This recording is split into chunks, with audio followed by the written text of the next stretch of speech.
I was digging through Sarah's purse for my keys, a mundane Saturday morning task, when my fingers brushed something unfamiliar, a small box of condoms. My heart froze. We hadn't needed those in years. Not since Mia, our 8-year-old, was born. Sarah was at the grocery store, Mia at soccer practice with her grandparents, leaving me alone with the stark proof of her betrayal. I sank onto the couch, staring at the box, feeling the weight of our 9-year marriage start to crumble. I didn't confront her immediately. Instead, I retrieved our wedding photo from a drawer, a frozen, smiling moment from 10 years ago, and slid it into her purse, right where the condoms had been. A quiet, undeniable message. I had suspected something for months. Her late nights at the office, her guarded phone, the way she casually mentioned Derek, a coworker, with a forced tone I couldn't ignore. I brushed it off, convincing myself I was imagining it. But the condoms left no room for doubt. Thoughts of Mia flitted through my mind, her laughter at soccer games, the life we had built. The betrayal wasn't just hers. It was a fracture through everything I valued. I didn't want confrontation fueled by anger. I wanted her to feel the gravity of what she'd done. The photo, a symbol of our vows and our life together, was my way of saying, "This is what you're throwing away." When Sarah returned home, arms loaded with groceries, my silence didn't register at first. I watched her unpack, waiting for the moment she'd reach into her purse. An hour later, it came. She pulled out her wallet, then froze as the photo, not the condoms, emerged. Her eyes widened, darting toward me, panic creeping in. "Tom," she began, voice trembling. I cut her off. "Found something interesting in there," I said, calm but cutting. "Care to explain?"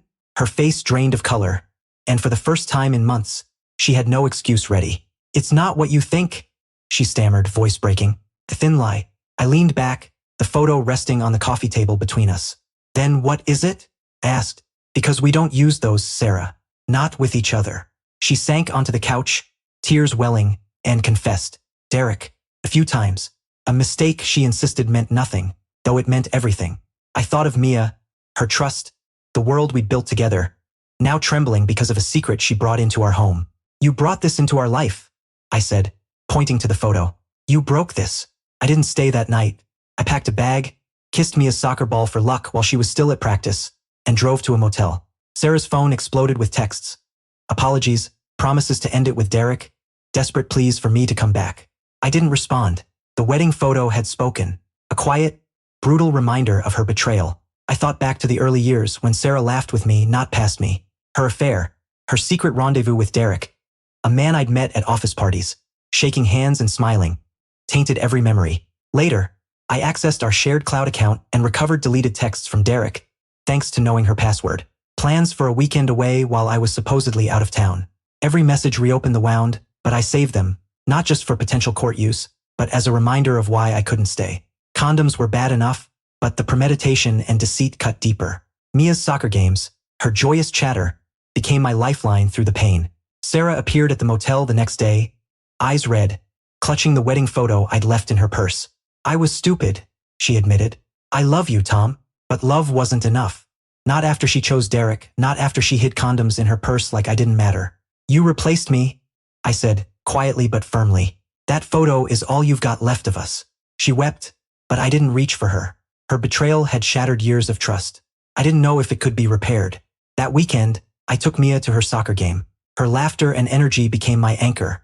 Sarah stayed away, giving me space, though I knew she was unraveling. Friends began to check in, sensing something was wrong, but I kept it private.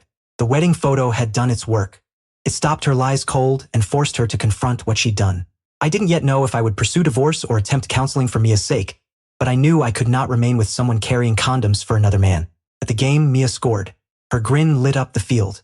I cheered, heavy-hearted, yet resolute. Sarah's betrayal had broken me, but I wouldn't allow it to harm Mia. The photo in her purse had drawn a line in the sand, a silent but uncompromising boundary. I would protect my daughter, and I would rebuild my life with or without Sarah. Her infidelity was a wound, but my deliberate, controlled response sent a message she would never forget. Driving Mia home, her laughter filling the car, I felt a glimmer of strength return. Sarah's secret had been her betrayal. My wedding photo was her reckoning. I didn't know what the future held, but I would face it. For Mia, for myself, for the man I still wanted to be. Sarah had jeopardized our trust, maybe even our family, and she would live with that truth one painful day at a time.